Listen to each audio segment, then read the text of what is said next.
नमस्कार दोस्तों।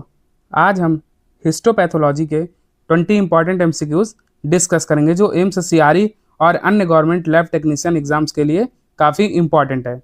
तो चलिए शुरू करते हैं। पहला क्वेश्चन है, which fixative is considered the gold standard routine histopathology. Routine histopathology में गोल्ड स्टैंडर्ड फिक्सेटिव कौन सा है? A methanol, B acetone, C 10% neutral buffered formalin या फिर डी एथेनॉल। तो इसका आंसर हमारा सी होगा। 10% neutral buffered formalin. Second question, formalin pigment is also known as. Formalin pigment को किस नाम से और किस नाम से जाना जाता है? हिमोसिड्रिन, बी एसिड हिमेटिन, सी मेलानिन या फिर बिलिरुबिन। तो इसका हमारा करेक्ट आंसर जो होगा वो बी होगा, acid haematin. Now third question, which fixative is preferred for electron microscopy. तो इलेक्ट्रॉन माइक्रोस्कोपी के लिए कौन सा फिक्सेटिव प्रयोग किया जाता है इलेक्ट्रॉन माइक्रोस्कोपी के लिए? ए फॉर्मेलिन, बी बोइंस फ्लूइड, सी ग्लूटाराल्डिहाइड या फिर डी एल्कोहल। तो इसका हमारा जो करेक्ट आंसर होगा वो ग्लूटाराल्डिहाइड होगा, जो कि सी ऑप्शन है। Question number 4, dehydration in tissue processing is done by using A xylene, B alcohol, C formalin या फिर डी पैराफिन वैक्स। तो इसका हमारा जो करेक्ट आंसर होगा वो बी है, alcohol. Now fifth question is, which chemical is commonly used as a clearing agent. कौन सा केमिकल क्लियरिंग एजेंट के रूप में यूज किया जाता है? ए फॉर्मेलिन, बी जाइलिन, सी एल्कोहल या फिर डी एसीटोन। तो इसका जो करेक्ट आंसर है वो बी जाइलिन है। Sixth question, paraffin wax is used for. Paraffin wax किस लिए यूज किया जाता है? तो फिक्सेशन के लिए, स्टेनिंग के लिए, इम्बेडिंग के लिए या फिर डीकैल्सिफिकेशन के लिए। तो जो हमारा पैराफिन वैक्स है ये इम्बेडिंग के लिए यूज होता है।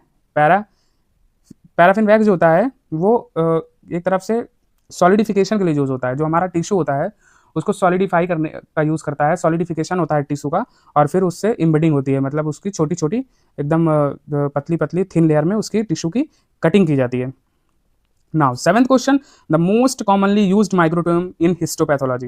हिस्टोपैथोलॉजी में सबसे मोस्ट कॉमन जो माइक्रोटोम है वो कौन सा यूज किया जाता है?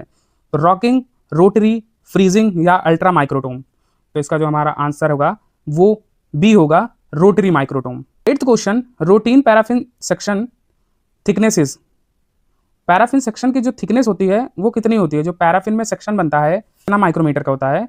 तो ए 1 to 2 माइक्रोमीटर, 3 to 5 माइक्रोमीटर, सी 10 से 15 माइक्रोमीटर या फिर डी 20 से 25 माइक्रोमीटर। तो इसका जो हमारा करेक्ट आंसर है वो है हमारा 3 से लेके 5 माइक्रोमीटर तक की उसकी थिकनेस होती है।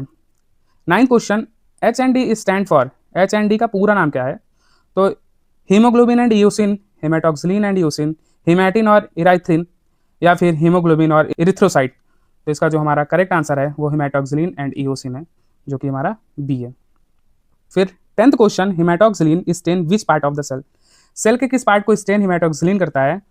Option cytoplasm, B nucleus, C fat या फिर डी कोलेजन। तो हेमाटोक्सिलिन जो है वो न्यूक्लियस को स्टेन करता है, ठीक है।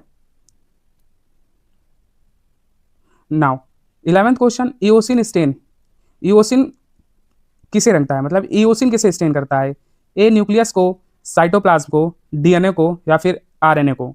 तो जो ईओसिन है वो साइटोप्लाज्म को स्टेन करता है, जो कि हमारा ऑप्शन बी है। PAS stain is use to demonstrate. से डिमॉन्स्ट्रेट करने के लिए पास स्टेन का यूज करते हैं। A lipid, B glycogen, C iron या फिर डी कैल्शियम। तो इसका जो हमारा करेक्ट आंसर है वो है B glycogen.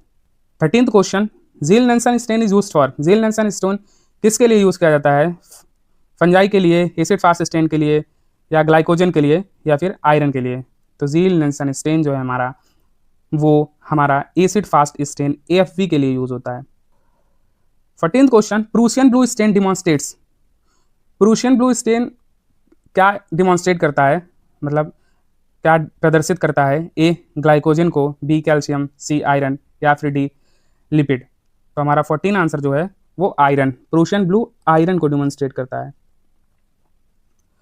Now 15th question, cryostat is mainly used for. Cryostat किसके लिए यूज होता है? रूटीन सेक्शनिंग के लिए, फ्रोजन सेक्शन प्रिपरेशन के लिए, टिश्यू के लिए, टिश्यू फिक्सेशन के लिए या फिर इम्बेडिंग के लिए। तो क्रायोस्टेट जो है वो फ्रोजन सेक्शन प्रिपरेशन के लिए यूज होता है।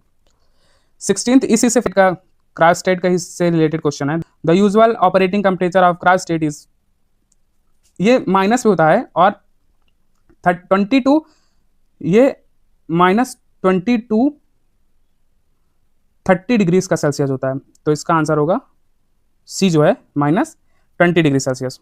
17 जो हमारा क्वेश्चन है, 17वां क्वेश्चन, वो है OCT compound is used in. OCT compound कहाँ यूज होता है, किसमें यूज किया जाता है ओसी कंपाउंड को? तो पैराफिन एम्बेडिंग में, फ्रोजन सेक्शन में, फिक्सेशन में और डीकैल्सिफिकेशन में। तो हमारा ओसीटी कंपाउंड जो है वो फ्रोजन सेक्शन में यूज होता है, फ्रोजन सेक्शन में, ठीक है। उसके बाद फिर 18th, ओवर डीकैल्सिफिकेशन में रिजल्ट इन, जब हम एक टिश्यू को बहुत ज़्यादा डीकैल्सिफिकेशन कर देते हैं। डीकैल्सिफिकेशन मतलब कि एक, देखो डीकैल्सिफिकेशन ज़्यादातर बोन में होता है, मतलब बोन हार्ड होती है तो उसकी हम सेक्शनिंग अच्छे से नहीं कर सकते, तो हम क्या करते हैं, उसके कैल्शियम को निकाल देते हैं। कैल्शियम ही बोन को हार्ड बनाता है और जब हम कैल्शियम निकाल देते हैं तो बोन एकदम सॉफ्ट हो जाती है, नॉर्मल एकदम जैसे टिश्यूज़ की तरह। तो तो इसलिए हम उसको यूज़ करते हैं, उसका डीकैल्सिफिकेशन करते हैं, इसलिए हम बोन्स का डीकैल्सिफिकेशन करते हैं।